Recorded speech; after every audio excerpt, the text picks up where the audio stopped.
One evening, I picked up a self-help book in hopes of leveling up my life. It said things like manifest success, be your own guru, and eliminate all negative energy. Easy, right? Wrong.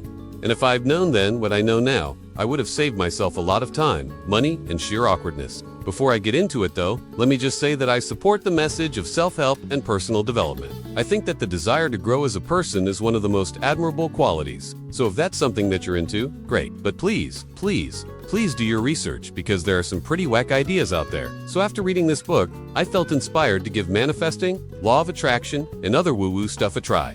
I guess I'm just naturally curious. Maybe I wanted to believe in something bigger than myself. Maybe I was looking for an answer to problems that I didn't know how to fix. Whatever the reason, I started trying to make sense of it all. The first thing I did was light some candles. In the book, they mentioned burning sage or Palo Santo. I didn't have any of that, but I did have some vanilla-scented candles from Bath & Body Works. After lighting them, I walked around my apartment clockwise 3 times, which I read somewhere was the correct way to cleanse a space. I don't speak Spanish, so I just kinda winged it. Afterward, I felt very zen and ready to take on the world. Or maybe it was just the candles making me feel super optimistic.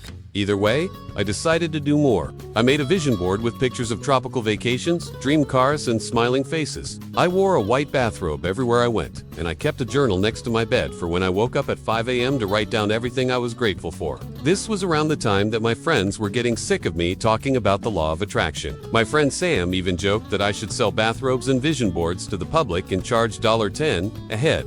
At that moment, I had a realization. What if I could help people level up their lives too? Not just through bathrobes and vision boards, but through guidance, support, and a sense of community. And that's when it hit me. I almost accidentally started a cult. Let me backtrack a bit. Before all of this, I was really into podcasts. I listened to them when I was driving, working, or doing dishes. I loved learning new things and hearing different perspectives. Then I discovered a podcast called The Secret, which was all about manifesting and the law of attraction. That's where I learned the phrase, detach from outcomes. At first, I thought it meant that I shouldn't set goals or expectations because whatever happens, it's out of my control anyway. But then I realized that that's not exactly what they meant. They meant that I should trust the process and not worry about the details. At this point, I was hooked. Every spare minute I had was spent reading books, watching YouTube videos, and listening to podcasts about the law of attraction. I mean, you guys, I even bought a copy of Think and Grow Rich. You know, the book that everyone says is a must-read, but no one actually finishes because it is so dense? Well, I read it, and I took notes, and I even highlighted some parts. And you know what I learned? The universe works. I also learned that if I worked hard, stayed positive, and believed in myself, anything was possible. Okay, in retrospect, those aren't that crazy revelations, but at the time, it felt like I was discovering the secrets to the universe. I felt like I was unlocking my true potential and tapping into a higher power. But this phase only lasted a few months. Eventually, I stopped wearing the bathrobe. I got rid of my vision board, and I went back to my normal routine. However, some of my habits stuck around. For example, I still love to listen to podcasts, and I still write down what I am grateful for every morning. I guess that's not so bad. But I did miss that feeling of being part of something bigger than myself. I missed having a sense of purpose and direction. And most of all, I missed feeling like I was growing as a person. That's why when I came across the book, I was excited. Excited to learn more about manifesting, law of attraction, and other woo-woo stuff. As I was reading it, I highlighted everything that stood out to me and took notes in the margins. When I finished the chapter on manifestation, I felt so inspired that I decided to put it into practice right away. I found a quiet place to sit down, closed my eyes, and visualized my ideal day. I saw myself waking up early, working on my laptop, taking breaks to go for walks, and spending time with friends and family. When I opened my eyes, I felt so refreshed and ready to tackle the day. I knew that this was just the beginning, and that with practice, I could manifest anything I wanted. Okay, so we can all agree that manifesting isn't real, right? Like, how can you attract wealth by thinking about it, or positive relationships by wishing for them?